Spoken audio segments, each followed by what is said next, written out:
The second arch also known as the hyoid arch. The first arch, mandibular arch, and the second arch is the hyoid arch. Now the skeleton element. The cartilage of the first arch, it is the Meckel's cartilage, while the cartilage of the second arch, it is the Richards cartilage. This is the Richards cartilage. It is also obliquely placed, like the Meckel's cartilage.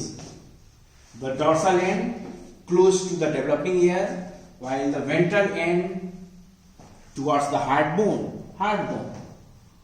Now, the dorsal end of this Richards cartilage forms the stapes. This is the third bone of the middle ear. Means the malleus and the incus develop from the first arch, while the stapes develop from the second arch. And its dorsal end form the styloid process of temporal bone.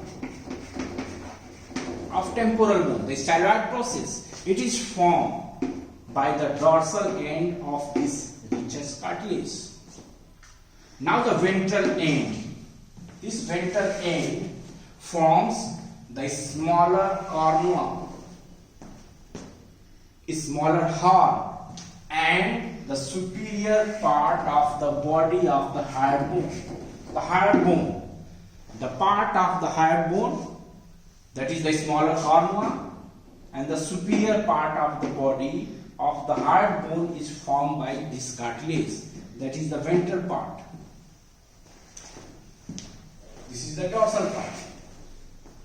Now the sheath, the middle part degenerate, but the sheath pericondium persists, and this pericondium of this Richards cartilage form the ligament, that is the stylohyoid ligament, that extend from the styloid process to the hyoid bone, that is known as the stylohyoid ligament. So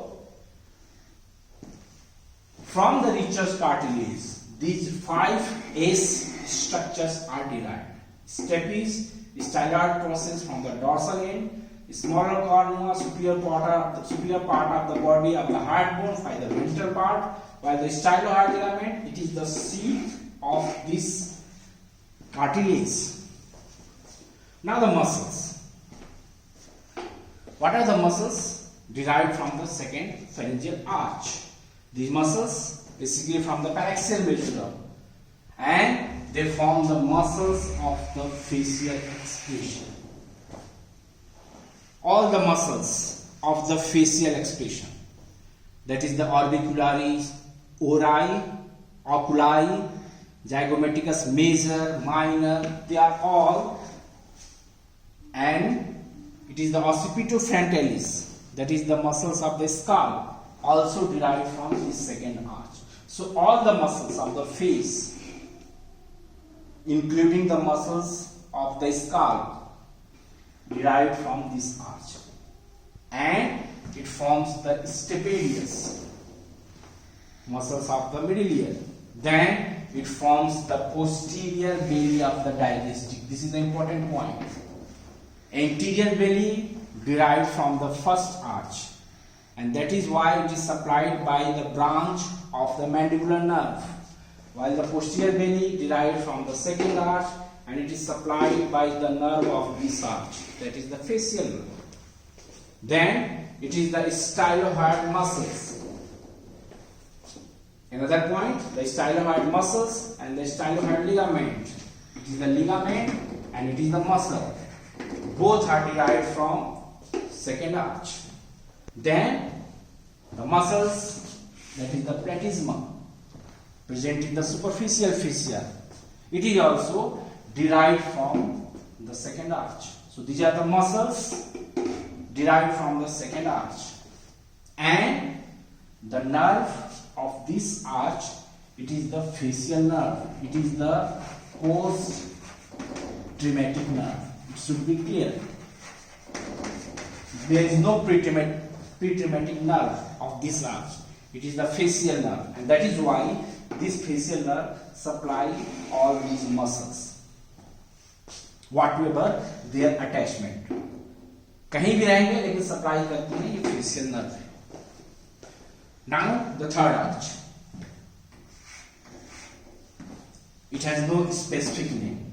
Like the first arch, mandibular arch, second arch, third arch, it has no specific name. And the skeletal element, it is the greater cornua and the lower part of the body of the hard bone. Means the dorsal part of this cartilage degenerate, पीछे भी खत्म हो जाती है. Ventral part participate in the formation of the hard bone along with the second arch. The second and the third arch participate in the formation of the hard bone. The second arch forms the smaller cornua. This forms the greater cornua. It forms the superior part. It forms the lower part of the body of the hard bone. Now the muscles, it has only one muscles.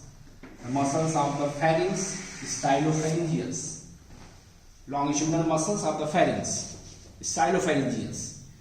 And the nerve of this arch is the ninth cranial nerve. That is the glossopharyngeal nerve. This glossopharyngeal nerve supply this single muscles, because this muscles is the derivative of this arch, and the nerve this one, so this supply by the glossopharyngeal nerve. Now the fourth and the sixth arch.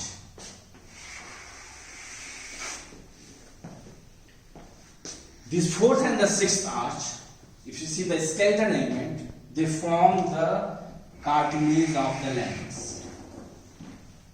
All the cartilage of the larynx are formed by the fusion of the skeletal element of fourth and sixth arch, except this epiglottis. Means thyroid, cricoid, arytenoid, corniculate and the cuneiform, they are formed by this arch, fourth and sixth arch, except this epiglottis. And this epiglottis is formed by a swelling. It will be discussed in the development of the tongue that swelling is known as the hypobronchial eminence.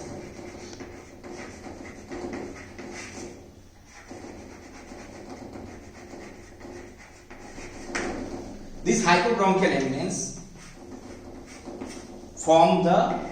it is a swelling that forms the posterior 1/3 of the tongue, and it also forms the epiglottis. So, except epiglottis, all the cartilage of the larynx are formed by this fourth and the sixth arch. Now the muscles.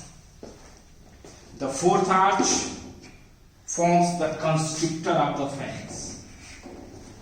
Constrictor of the pharynx, superior, middle and the inferior constrictors. Then it forms the cricothyroid muscles of the larynx. The only one muscles of the larynx, that is the cricothyroid, is formed by the fourth arch. Then it is the muscles of the soft palate. It is the levator veli palatini. Now this is the important point. All the muscles of the soft palate is formed by this arch, fourth arch, except tensor veli palatini, that is formed by the first arch.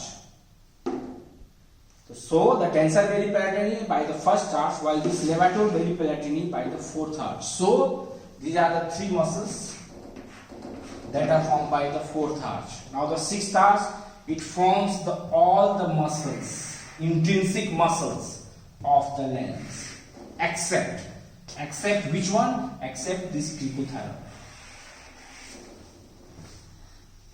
All the intrinsic muscles of the larynx are formed by the paraxial mesoderm of this sixth arch, except the cricothyroid muscles that is formed by the fourth pharyngeal arch. Now the nerve. The fourth arch, it is the superior laryngeal nerve. The superior laryngeal nerve, it is a branch of the vagus nerve. While The sixth arch, it is the recurrent laryngeal nerve. It is also a branch of the vagus. Vagus nerve. So, on the basis of the embryology, all the muscles of the larynx are supplied by the recurrent laryngeal nerve, because recurrent laryngeal nerve is the nerve of the sixth arch, and this sixth arch forms all the muscles of the larynx except the cricothyroid, and this cricothyroid is supplied by the superior laryngeal nerve, divided into the external and internal, and this external laryngeal nerve supply these cricothyroid muscles.